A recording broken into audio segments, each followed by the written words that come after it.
उदाहरण नंबर 8 आपल्याला पाहायचं आहे, लक्ष द्या. खालील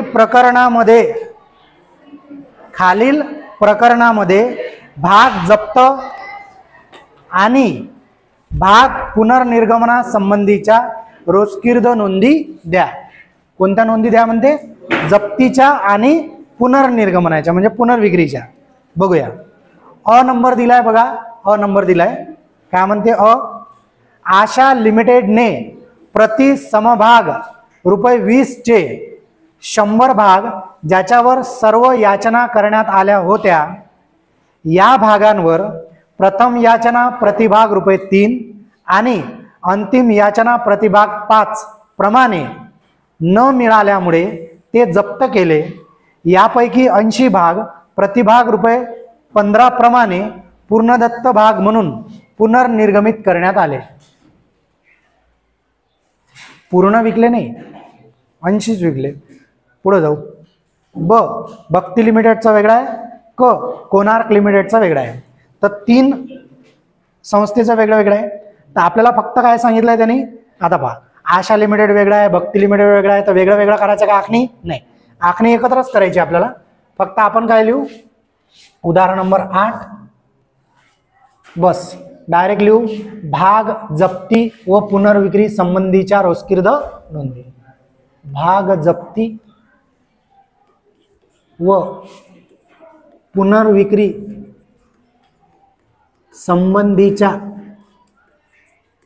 रोजकीर्द नोंदी. ठीक आहे. दिनांक, विवरण, खातेपान, नावे, रक्कम, जमा रक्कम झाला. आता याच्यामध्ये अ ब क आहे, कळते का? अ मध्ये 1 नंबर घेऊ आपण. अ मध्ये 1 नंबर इथं लिहितो मी. अ मध्ये 1. आता अ मध्ये पहिले जप्तीची नोंद होईल, मग पुनर्विक्रीची होईल आणि मग त्या जप्त केलेल्या पुनर्विक्रीत भागावर झालेला नफा स्थानांतरित होईल. पहा आता आपल्याला जेव्हा जप्तीची नोंद करायची असते तेव्हा आपल्याला काय पाहिजे असते? किती भाग जप्त केले, त्याच्यावर किती पैसे मिळाले आणि किती मिळाले नाही. मिळालेले आपण जप्ती खाते जमा लिहितो आणि न मिळालेले त्याच्या खाते जमा करतो. बघा, आशा लिमिटेडने प्रति समभाग ₹20 चे म्हणजे एका भागाचं मूल्य किती? 20 रुपये भाग मूल्य असलेले 100 भाग ज्याच्यावर सर्व याचना करण्यात आल्या होत्या. सर्व याचना करण्यात आल्या म्हणजे सगळ्या प्रार्थना राशी, आवंटन, प्रथम हप्ता, अंतिम हप्ता सगळे मागितले. बरं, याचना केली म्हणजे मागितले. या भागांवर प्रथम याचना प्रतिभाग 3 आणि अंतिम याचना प्रतिभाग 5 प्रमाणे न मिळाल्यामुळे म्हणजे मिळाले नाही. कोणते मिळाले नाही? प्रथम याचना 3 आणि अंतिम याचना 5 रुपये हे पैसे मिळाले नाही. ते म्हणून न मिळाल्यामुळे ते काय केले? जप्त केले. ठीक आहे. यापैकी 80 भाग प्रतिभाग 15 प्रमाणे पूर्णदत्त विकले. पहिले जप्त करायचे. मग जप्त करताना आपल्याला काय पाहिजे? किती भाग जप्त केले? 100. किती रुपये मूल्य किंमत आहे त्याची? 20 रुपये. कोणते पैसे मिळाले नाही? प्रथम याचना 3 आणि अंतिम याचना 5 म्हणजे 5 आणि 3 8 रुपये मिळाले. किंमत किती आहे त्याची? 20 रुपयापैकी 8 रुपये मिळाले नाही म्हणजे 12 रुपये मिळाले. कळत आहे ना?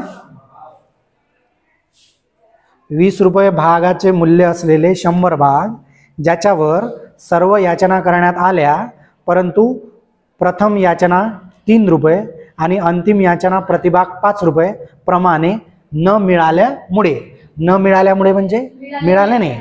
कोणते मिळाले नाही? प्रथम याचनेचे 3 रुपये, अंतिम याचनेचे 5 रुपये म्हणजे 5 रुपये आणि 3 रुपये 8 रुपये मिळाले नाही म्हणून त्याचे भाग काय केले? जप्त केले. म्हणजे 8 रुपये मिळाले नाही. मग भागाचं मूल्य किती आहे? 20 रुपयापैकी 8 रुपये मिळाले नाही म्हणजे मिळाले किती? 12 म्हणजे 12 रुपये मिळाले, 8 रुपये मिळाले नाही. मग आपण नोंद करताना जप्तीची जेव्हा नोंद करतो तेव्हा नोंद काय करतो? भाग भांडवल खाते नावे. भाग भांडवल खाते नावे म्हणजे भाग परत आले आपल्याकडे, जप्त केले तर भाग भांडवल खाते नावे. कसर प्रव्याजी नाही आहे म्हणून भाग जप्ती खाते जमा. भाग जप्ती खाते जमा. भाग प्रवेजी असतात तर प्रवेजी खाते नावे झालं असतं. इथं जप्तीच्या वेळेस प्रवेजी नावेला जाते, प्रवेजी तशी जमाला जाते. पण जप्तीच्या वेळेस नावेला ज्या हप्त्याचे पैसे मिळाले नाही त्याच्यावर प्रवेजी असेल तर. कसर असेल तर. कसर जमाला जाते प्रवेजी नावेला जप्तीच्या वेळेस, पण नाही आहे.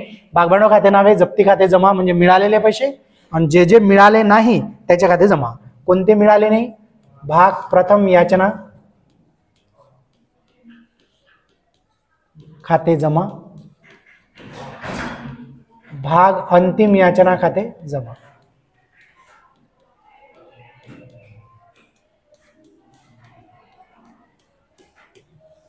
ठीक आहे. भागभांडवल खाते नावे जप्तीच्या वेळेस रक्कम नंतर लिहायची. भाग जप्ती खाते जमा म्हणजे कोणती रक्कम? मिळालेली. मिळाली कोणती मग? 12 रुपये.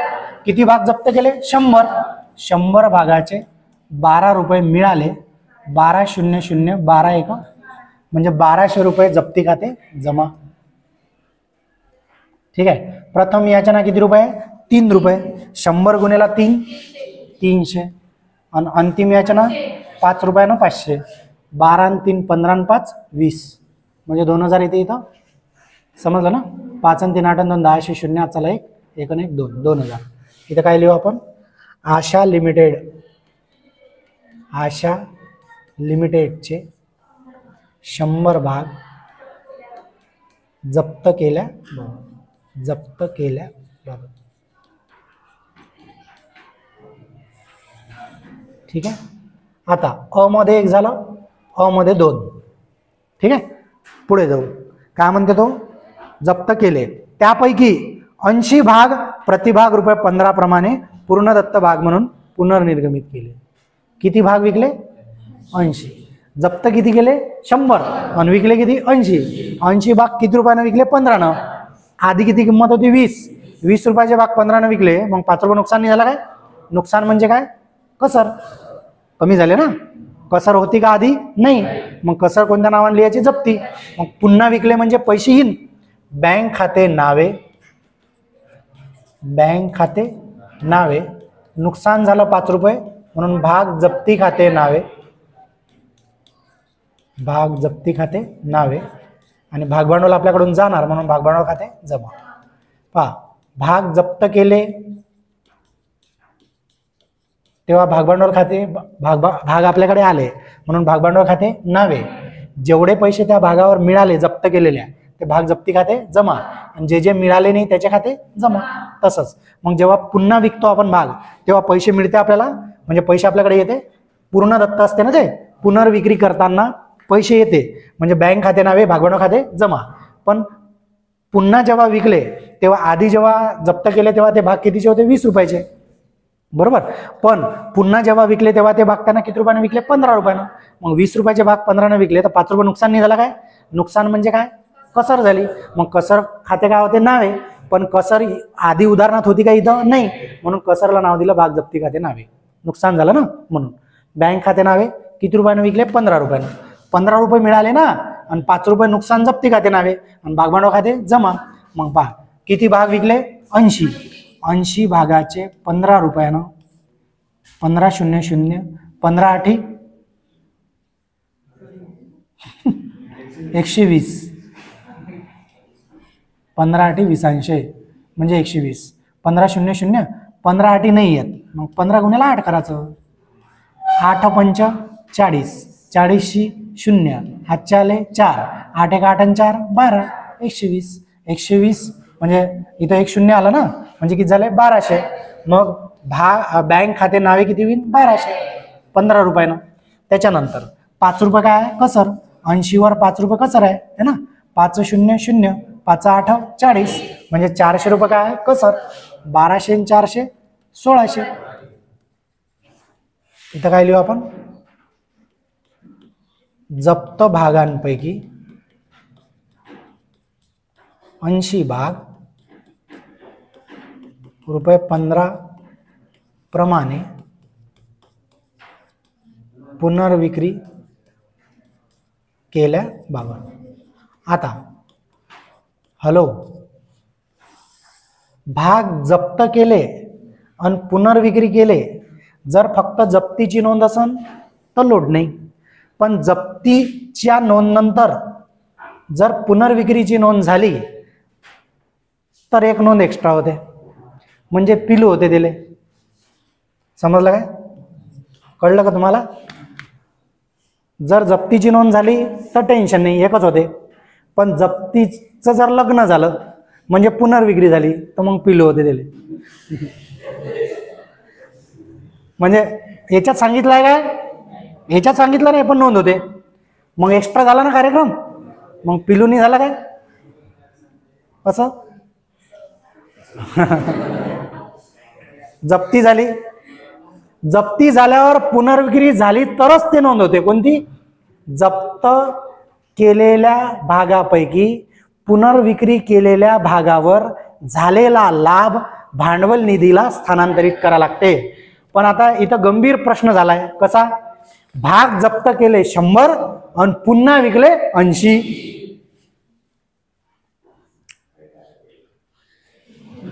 जप्त केले 100 आणि पुन्हा विकले 80.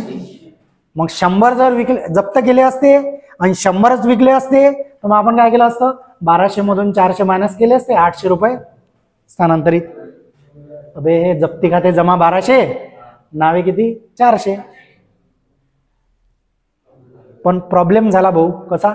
100 भाग होते इथं, तेव्हा 1200 होते, इथं 80 भागाचे 400 आहे. तर मग काही जास्त डोकं लावायचं नाही. पहा काय करायचं, तसंच डोकं चालत नाही तुमचं. हे इम्पॉर्टंट आहे बरं. हां, शाळेत सांगत नाही हे.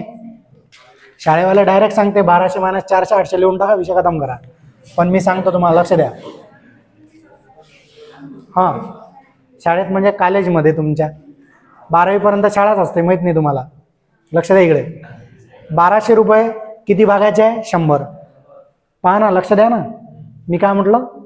जप्त केलेल्या पुनर्विक्रीत भागावर झालेला लाभ भांडवल निधीला. तर आता इथं 1200 मायनस 400, 800 नाही जात भांडवल निधीले. हे 1200 100 भागाचे आहे. 1200 किती भागाचे आहे? 100. 1200ले 100 न भागाचं, 80 न गुणाचं. कळलं का? 1200ले 100 न भागलं तर काय होईल? 0 कटन ना. मग 80 गुणेला 12 करा. 12 0 0, 12 8 960. डुकरे मागचे इकडे लक्ष द्या. किती भाग जप्त केले? 100. 100 भागावर जप्ती खाते जमा किती रुपये? किंवा जाऊ द्या ना, डोकं अजून सांगतो सोपं, अजून सोपं सांगतो. पहा, मला तुम्ही सांगा, हे भाग जेव्हा जप्त केले होते, हे भाग जेव्हा जप्त केले होते तेव्हा पैसे किती मिळाले होते? 12 रुपये मिळाले होते ना. 8 रुपये मिळाले नव्हते, 12 रुपये मिळाले होते. 12 रुपयानं 100 भागाचे 1200 केले का नाही आपण, आणि 1200 भागेला 100 केलं तर 12 रुपये येते का नाही. म्हणजे 12 रुपयानं 100 भागाचे पैसे होते आपले. आपण पुनर्विक्री किती केले? 80. तर 12 रुपयानं 80 भागाचे पैसे काढा ना. 80 भागाचे पैसे 12 रुपयानं काढा, कारण पुनर्विक्री किती केले? 80च. 12 0 0, 12 8 96, 960. म्हणजे 80 भागाचे जप्तीचे पैसे किती आहे? 960. कारण 80 पुनर्विक्री केले ना. मग 80 भागाच्या जप्ती खात्या नावे किती आहे? 400. 960 मायनस 400. 0 6 9तून 5 गेले, सॉरी 4 गेले 5, 560 येते. 560 रुपये भांडवल दिले जाते. कळलं का तुम्हाला? माय हे मुरली मनात, माय काय कसं कसं होईन हो माय.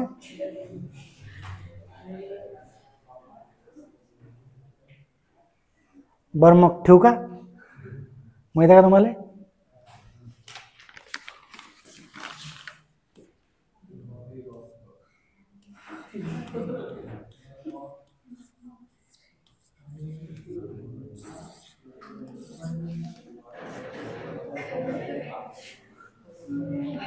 फोन ठेवतो तेव्हा म्हणतो आपण हे.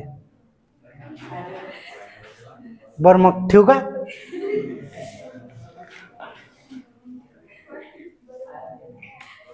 अबे शब्द आहे ना बे. बरं मग ठेवू का म्हणता ना तुम्ही? बरं मग ठेवू का? बरं बरं बरं नाही म्हणत. बरं मग ठेवू का? हा लक्ष द्या इकडे. काय म्हणलं बे, लक्ष विचलित केलं इकडे, कचरा झाला असं ना डोक्यात म्हणून. इकडे पहा, किती भाग जप्त केले? 100. 100 भाग जप्त केले आणि 80 पुन्हा विकले म्हणून घोड झाला. जर 100च जप्त केले आणि 100 विकले असते तर 1200 मधून सरके 400 मायनस भाग जप्ती खाते नावे भांडवल निधी खाते जमा. भाग जप्ती खाते नावे भांडवल निधी खाते जमा. भांडवल निधी खाते जमा किती रक्कम नंतर. प्रॉब्लेम असा आहे की 80 भागच पुन्हा विकले का नाही, मग 100 भागाचे 1200 आहे की नाही. 100 इथं 1200 रुपये किती भागाचे आहे? 100. तर 1200 100 न भागा. किंवा प्रतिभाग किती रुपये होते इथं? 12. मग तसंही केलं तर पहा ना तुम्ही, किती येऊन राहिले? 12. 12 भागेला 1 12. किती भागाचे? 80. 80 भाग पुन्हा विकले ना म्हणून. हे 100 भागाचे 1200 होते का नाही, मग एका भागाचे किती आले? 12. मग 80 भागाचे किती?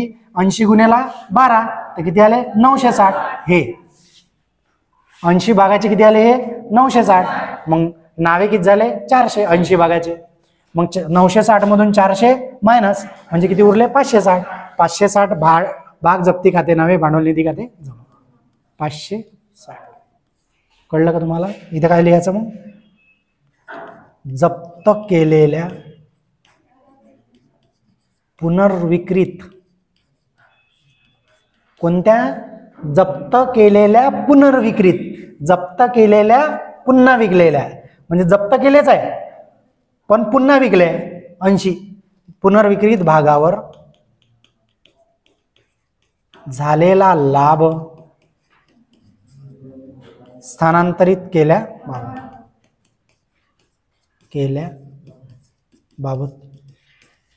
कळलं का? हे झालं अ. आता घेऊ ब. ब मध्ये 1 पाहता, तारखा तर नाहीच आहे. चला पुढं. भक्ती लिमिटेडने प्रतिभाग ₹10 मूल्याचे 100 समभाग जप्त केले. काऊन? पुढं असं, ज्यावर प्रतिभाग ₹6 प्रमाणेची मागणी करण्यात आली होती. 6 रुपयाची मागणी करण्यात आली होती. बरं, या भागधारकाने अर्ज राशी आणि आवंटन राशी प्रतिभाग ₹5 प्रमाणेचा भरणा केला होता. या भागापैकी 80 भाग प्रतिभाग ₹6 प्रमाणे पूर्ण दत्त म्हणून पुनर्निर्गमित करण्यात आले. काय म्हणते?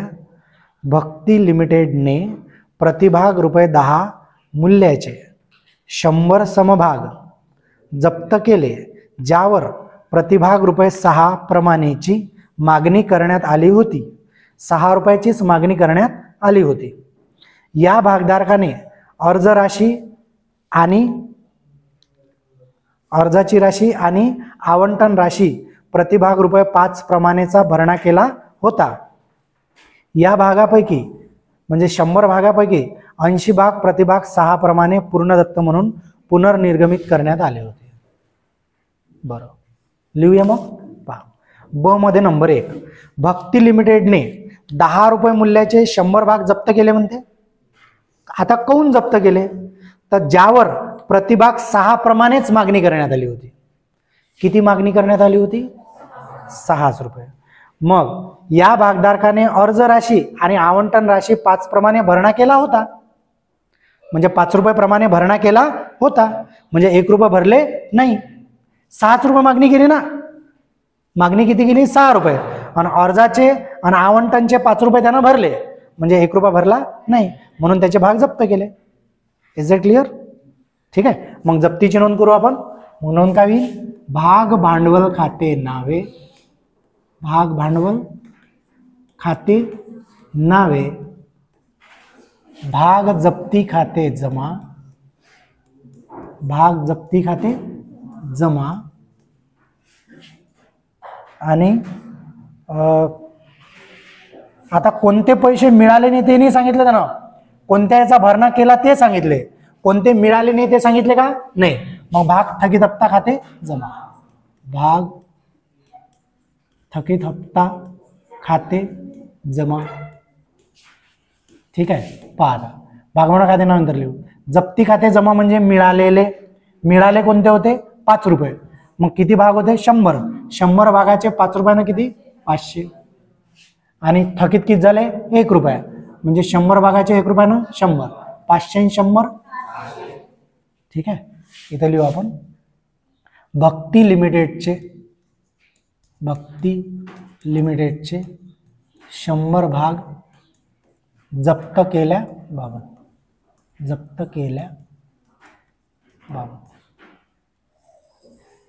ठीक आहे. आता याच्यामध्येच नंबर 2 म्हणते काय म्हणते पहा. या भागापैकी 80 भाग प्रतिभाग 6 प्रमाणे पूर्ण दत्त म्हणून पुनर्निर्गमित केले म्हणते. किती भाग? 80 भाग पुन्हा विकले. मग आता 80 भाग पुन्हा विकले किती रुपये मूल्याप्रमाणे? 6 रुपये. मागणी किती केली होते? 6 रुपयाचे भाग किती रुपयाने विकले? 6 रुपयानं. म्हणजे नो प्रॉफिट नो लॉस. मग इथं काय होईल? बँक खाते नावे भाग भांडवल खाते जमा. भाग भांडवल खाते जमा. 6 रुपयाप्रमाणेच मागणी केले होते आणि 6 रुपयाप्रमाणेच पुनर्विक्री केले. मग किती भाग विकले पण? 80 भाग किती रुपयाप्रमाणे विकले? 6. 6 0 0 8 सकम 48 म्हणजे 480. इथं काय लिहू आपण? जप्त भागांपैकी 80 भाग रुपये 6 प्रमाणे पुनर्विक्री केल्याबाबत. ठीक आहे. आता हा काय म्हणून राहिला? 6 रुपयाप्रमाणे मागणी केलेले भाग 6 रुपयाने विकले असं झालं ते. मग 6 रुपयाप्रमाणे मागणी केलेले भाग 6 रुपयाने विकले म्हणजे त्याच्यावर नुकसान झालं नाही असं म्हणणं आहे. ठीक आहे. मग याच्यामध्ये आता किती भाग जप्त केले आपण? 100. त्याच्यावर किती मिळाले? 500. पण 100 भागावर 500 मिळाले 5 रुपयानं. मग 80 भागावर 5 रुपयाने किती होते? 400. मग 400 रुपये लाभ झाला, नुकसान झाला का? नाही. मग भाग जप्ती खाते नावे भांडवल निधी खाते जमा. भांडवल निधी खाते जमा किती रुपये? 400. जप्त केलेल्या भागापैकी जप्त केलेल्या पुनर्निर्गमित भागावर पुनर्निर्गमित किंवा पुनर्विक्रीत भागांवर झालेला लाभ भांडवल निधीला स्थानांतरित केल्याबाबत.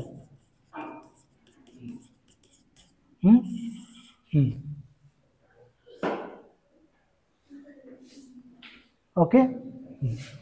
नंबर क मध्ये नंबर 1. ठीक आहे. आता याने कोण म्हणजे याने का बरं असं हे केलं? 400 रुपये दिले. आपण जसं पहिलं समजलं होतं ना तेच. म्हणजे याचं म्हणणं काय आहे की 6 रुपयाचे भाग 6 रुपयाने विकले. कारण यानं मागणी 6 रुपये केली आहे की नाही. म्हणजे जे 4 रुपये आहे ते मागितलेच नाही आहे त्यानं, म्हणून तो 6 रुपयाचे भाग 6 रुपयानं. पण तसं नाही पाहिजे होतं हे. म्हणजे कारण 10 रुपयाचे भाग आहे ना ते. 10 रुपयाचे भाग आहे ना ते. जरी 6 रुपये मागितले, मागणी जरी 6 केली आणि जेव्हा पुन्हा विकले ते तर ते तरी 10 रुपयाचे भाग आहे ना. नाही काय लक्षात नाही राहिलं तुमच्या? भागाचं मूल्य 10 आहे ना. पण हा म्हणते की 6 रुपयाने मागितले, जाऊ द्या ठीक आहे, तर तरी 400 रुपये फायदा झाला आपल्याला. बरोबर ना? 400 रुपये लाभ झाला. कळलं? आता इथं तुम्हाला म्हणजे असं लक्षात ठेवावं लागेल की बा 10 रुपये मूल्याचे भाग 100 भाग जप्त केले, त्याच्यावर 5 रुपये मिळाले आहे. पण मागणी किती रुपये केली होती? 6 रुपये. म्हणजे मागणी 6 केली व आणि मिळाले किती? 5. म्हणजे 1 रुपया नुकसान झालं. मिळाले नाही ना पहिले. मग जेव्हा पुन्हा विकले तेव्हा किती रुपयाने विकले? 6 रुपयानं. पण मागणी किती रुपये केली होती? 6. मागणी किती केली होती? 6. मग 6 रुपयाचे भाग 6 रुपयाने विकले, म्हणून पूर्ण बँक खाते नावे भाग भांडवल खाते जमा. सरळ सरळ 6 रुपयाचे भाग 6 रुपयाने विकले, म्हणजेच काहीच नुकसान नाही झालं असं म्हणणं आहे त्याचं. मग जप्ती खाते किती जमा झाले होते? 500. पण ते किती भाग होते? 100. पुन्हा विकले तेव्हा किती झाले? 80. मग 100 भागाचे 500 रुपये 5 रुपयानं. मग 80 भागाचे 5 रुपयानं किती होते? 400. मग 400 रुपये जप्ती खाते जमा होते. मग नावे आहे का? जप्ती नाही आहे, म्हणजे नुकसान नाही झालं ना पुनर्विक्रीच्या वेळेस. म्हणून 400च्या 400 पूर्ण जप्ती खाते भाग जप्ती खाते नावे भांडवल निधीला स्थानांतरित. क पहा, कोणार्क लिमिटेडने प्रतिभाग ₹10 मूल्याचे 40 भाग जप्त केले. 50 भाग. मी इंग्रजीत समजून आलो काय? कोणार्क लिमिटेडने प्रतिभाग ₹10 मूल्याचे 50 भाग जप्त केले, ज्याच्यावर 8 रुपये प्रतिभाग प्रमाणे मागणी करण्यात आली होती. म्हणजे मागणी किती केली? 8 रुपये. म्हणजे 10 रुपये मूल्याचे भाग मागणी केली 8 रुपये. हा भागधारक प्रथम याचना प्रतिभाग 3 प्रमाणे देण्यास अपयशी ठरला होता. पाहता, 10 रुपये मूल्याचे भाग 8 रुपये मागणी केली, त्यातले 3 रुपये दिले नाही, म्हणजे 5 रुपये दिले, म्हणजे 5 रुपये मिळाले, 3 रुपये मिळाले नाही. मग याचे भाग जप्त केले. बरं, मग जप्तीची नोंद काय होईल? भाग भांडवल खाते नावे, भाग भांडवल खाते नावे, भाग जप्ती खाते जमा, भाग प्रथम याचना खाते जमा. प्रथम याचनेचे मिळाले नाही ना, प्रथम याचना खाते जमा. मिळाले नाही. पहा, जप्ती खाते जमा म्हणजे मिळाले. किती रुपयाचे भाग होते? 10 रुपयाचे. मागणी किती केली? 8 रुपये. मिळाले किती? नाही, 3 रुपये. म्हणजे 5 रुपये मिळाले. किती भागाचे?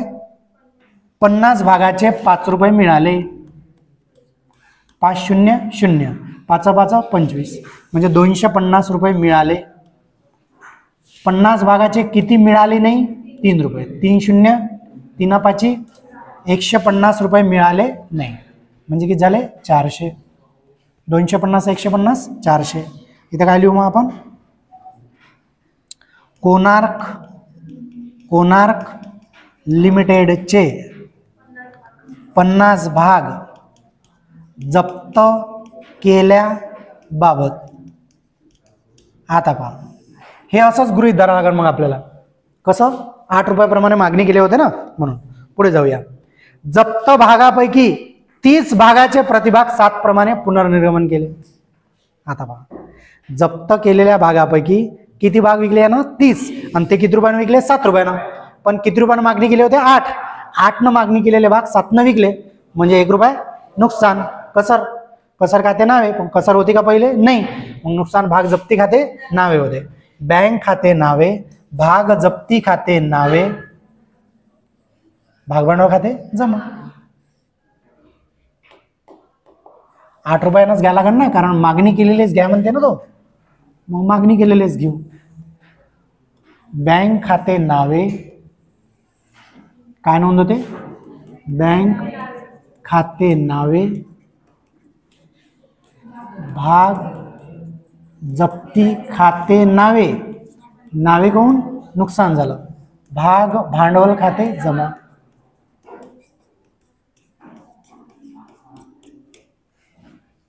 मग किती भाग विकले? 30. किती रुपयाने विकले? 7. 7 0 7 त्रिक 210 रुपये बँक खाते ना. किती रुपयाचे भाग होते ते? 8 रुपयाचे. मागणी केलेले 30 रुपयाचे. आता इथेही तसंच करायला लागेल ना आपल्याला. जसं इथं घेतलं आपण, 6 रुपये मागणी केले होते आणि 6 रुपयाने विकले, तर मग 6 रुपये घेतले आपण. 10 घेतले असतं तर मग ते 80 रुपये तसं झालं असतं. पण याने 6 रुपये घ्या म्हणते. बरं, मग तसंच घेऊ आपण. मग 8 रुपयाप्रमाणे मागणी केली होते, मग पुन्हा किती विकले? 7 न, म्हणजे 30 रुपयावर 1 रुपया कमी झाला. मग 1 रुपयानं 30 भागाचे किती होते? 30 रुपये. मग भाग जप्ती खाते नावे 30. 210 30. इथं काय लिहू आपण? जप्त भागांपैकी 30 रुपये 7 प्रमाणे पुनर्विक्री केल्या बाबत. हे 2 नंबर. 3 नंबर प्रॉब्लेम काय आहे आपला कोणता? किती भाग जप्त केले? 50. विकले किती? 50 नाही विकले, 30च विकले. मग जसे हे जप्तीची रक्कम आहे हे किती भागाची आहे? 50. हे 30 भागाची काढा लागते. हे कोणते पैसे होते? जप्तीचे मिळालेले. मिळाले किती रुपये होते आपल्याला? 5 रुपये. 50 भागाचे 5 रुपयानं मिळाले होते ना.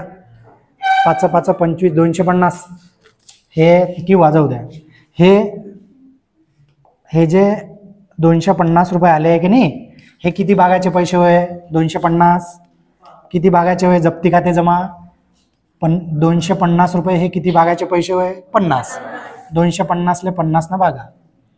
किती येते? 0 0 कटलं. 5 5 म्हणजे 5 रुपये येते गुन्हेला. आता आपण हे 5 रुपये आले ना एका भागाचे. मग 50 भागापैकी आपण विकले किती? 30. मग 30 भागाचे किती येईन? 5 0 0 5 त्रिक 15. म्हणजे या 250 मध्ये 30 भागाचे पैसे किती आहे? 150. बरोबर. मग 150 मायनस जप्ती खाते नावे किती आहे? 30. हे जमा आहे ना, हे जमा आहे ना 250. पण हे 250 किती भागाचे होते? 50. 30 भागाचे याच्यात किती पैसे आहेत? 150. 150 रुपये जमाला आहे ना 30 भागाचे. मग नावे किती झाले? 30. 150 मायनस 30 120. भाग जप्ती खाते नावे आहे का? 120 पहा. बरोबर आहे. मग याचं भाग जप्ती खाते नावे भांडवल निधी खाते जमा. भांडवल निधी खाते जमा किती? 120. म्हणजे म्हणण्याचा अर्थ असा की जेव्हा तो पुनर्विक्री करू राहिला ना तेव्हा मागणीची रक्कम गृहीत धरू राहिला. जसं आपण इथं करताना पहिल्यांदा केलं होतं नाही काय, आपण त्या एका उदाहरणात त्यांना उलटं केलं. याच्या आधी नाही केलं होतं का एक उदाहरण? त्याच्यात आपण तसंच करून पाहिलं होतं पहिले, मागणी केलेली रक्कम. पण तिथं त्याने उलटं केलं. तिथं त्यांना मागणी केलेली रक्कम सांगितली नव्हती ना, म्हणून तिथं मागणी केलेली सांगितली नव्हती, म्हणून इथं मागणी केलेली सांगितली आहे की नाही रक्कम. मागणी किती केली? म्हणजे 10 रुपयाचे भाग 6 रुपयेच मागितले ना त्यानं, म्हणजे 4 रुपये मागितलेच नाही. कळलं? मग 6 रुपयाप्रमाणे मागणी केलेल्या भागाची समजा 5 रुपये मिळाले आहे आणि 1 रुपया मिळाला नाही. बरोबर ना? तर त्याच्यामुळं 5 रुपये मिळाले होते म्हणून जप्ती खाते जमा 100 भागाचे 5 रुपयानं 500 आणि 1 रुपया मिळाले नाही म्हणून 100 रुपये. बरोबर ना? म्हणजे 6 रुपये मागितले होते ना, आणि 6 रुपयेच मागणी केलेले भाग 6 रुपयानंच पुनर्विक्री केले. त्याच्यामुळे त्यांना जप्ती ते घेतलं नाही. 4 रुपये. समजलं तुम्हाला? मागणी केली. तसंच आपण इथे केलं. किती भाग? आपण 50 भाग. किती रुपयाप्रमाणे मागणी केले होते? 8 रुपयाप्रमाणे. म्हणजे 8 रुपयाप्रमाणे मागणी केलेले भाग, 8 रुपयाप्रमाणे मागणी केलेले भाग, त्याच्यावर 3 रुपये प्रथम याचना देण्यास तो अपयशी ठरला म्हणते. म्हणजे 8 रुपयाप्रमाणे मागणी केलेल्या भागावर 3 रुपये मिळाले नाही, म्हणजे 5 रुपये मिळाले. मग 50 भागावर 5 रुपयानं 250 रुपये मिळाले आणि 3 रुपयाप्रमाणे 150 रुपये मिळाले नाही, म्हणजे असे 400 रुपये झाले. पण जेव्हा पुन्हा विकले त्यानं तर मग मागणी किती केली होती? 8च रुपये. मागणीवर आला ना तो पुन्हा. मग 8 रुपयाप्रमाणे मागणी केलेले भाग 7 रुपयाने विकले, म्हणजे 1 रुपया. तसं जर 10 रुपयांचे भाग 7 रुपयाने विकले असते 3 रुपये झाले असते. बरोबर ना? पण 8 रुपये मागणी केलेली रक्कम दिली आहे ना, मग मागणी किती केली? 8 रुपये. पण पुन्हा किती विकले? 7 रुपये. मग मागणी केलेले 8 रुपयानं मागणी केलेले भाग 7 रुपयाने विकले, म्हणजे 1 रुपया कसर झाली. कसर म्हणजेच भाग जप्ती खाते नावे 30 रुपये. 30 भागावर 1 रुपयानं 30 रुपये आणि 7 रुपये मिळाले. 30 भागावर 7 रुपयानं 210. 210 30 240. मग जप्ती खाते नावे भांडवल निधी खाते जमा किती? तर मग जेव्हा आपण जप्त केले तेव्हा किती जप्त केले? 50. 50 भागाचे 5 रुपयानं 250 आले होते. तर आपण पुन्हा किती विकले? 30च. तर 30 भागावर 5 रुपयानं 150 जप्ती खाते जमा. 150 जमाला आले. हे जमाचे आहे ना, जमाचे 150 याच्यातले 30 भागाचे. आणि मग नावे किती झाले? 30 भागाचे. जप्ती खाते नावे किती झाले? 30. मग जमा झाले 150, नावे झाले 30. मग किती रुपये उरले? 120. भाग जप्ती खाते नावे भांडवल निधी खाते जप्त केलेल्या पुनर्विक्रीत भागांवर झालेला लाभ भांडवल निधीला स्थानांतरित केल्याबाबत. कळलं का? असं आहे ते. म्हणजे यांना मागणी केलेली रक्कम दिली आहे का नाही तेच गृहीत धरून नोंदी केल्या. ठीक आहे, कळलं तुम्हाला हे? पण मी तुम्हाला पहिल्या नोंदीपासून पुनर्विक्रीच्या नंतर ते लिहून देऊन राहिलो आहे. काय इथं लिहिताना मी पहिलेच असंच लिहिलंय, पाहून घ्या तुम्ही प्रत्येक नोंदीत पहा. फक्त प्रत्येक उदाहरणात त्याच्या आधी काय झालं, जेवढे भाग जप्त केले तेवढे विकले त्यानं. त्याच्यामुळे काय केलं, जेवढे जप्ती खाते जमा आहे त्याच्यातून नावे मायनस केले, उरलेले भांडवल निधीला. पण इथं तिन्ही नोंदीत तसं निघून राहिलं. इथं पहिल्या वेळेस काय झालं, 100 जप्त केले 80 विकले, 100 जप्त केले 80 विकले. मग 100 भागावर 1200 तर 80 भागावर किती 960. मग नावे किती झाले 80 भागाचे 400. 960 - 400 560 आले. इथं किती भाग जप्त केले 100, पुन्हा विकले किती 80. 100 भागावर 500, 80 भागावर 400. मग नुकसान किती झालं तर काहीच नाही, म्हणून 400च्या 400 भांडवल निधीला गेले. किती भाग जप्त केले 50, पुन्हा विकले किती 30. 50 भागावर किती जप्ती खाते जमा 250. तर 30 भागावर किती 30 भागावर 150. 30 भागावर 150. मग नुकसान किती झालं 30. 150 मधून 30 नुकसान झालं, 120 रुपये भांडवल निधीला गेले. कळलं का? असं जप्त केलेल्या, हे भांडवल निधीची नोंद केव्हा होऊन राहिली, केव्हा होऊन राहिली पुनर्विक्री झाल्यावर. मग जप्त केलेल्या भागापैकी जेवढे भाग पुन्हा विकले त्याच्यावरचीच रक्कम भांडवल निधीला जाते. जे विकले नाही पुन्हा त्याची रक्कम भांडवल निधीला जात नाही, ते पेंडिंग राहते. कळलं का? म्हणून जप्त केलेल्या इथं लिहितानाच पहा ना काय लिहिलं मी, जप्त केलेल्या पुनर्विक्रीत, जप्त केलेल्या पण पुन्हा विकलेल्या भागांवरील नफा भांडवल निधीला स्थानांतरित. जप्त केलेल्या भागांवरील नफा भांडवल निधीला नाही जात. जप्त केलेल्या पुनर्विक्री, फक्त जप्तीची नोंद असेल तर तिसरी नोंद होतच नाही. जप्तीची आणि पुनर्विक्रीची असेल तरच पिल्लू होते. कळलं ना तुम्हाला? असं आहे ते. म्हणजे 2 नोंदी असन तरच तिसरी होते. 1 नोंद असन फक्त जप्तीची, तिथे नोंद होत नाही. सांगा आता, एनी डाऊट? धन्यवाद.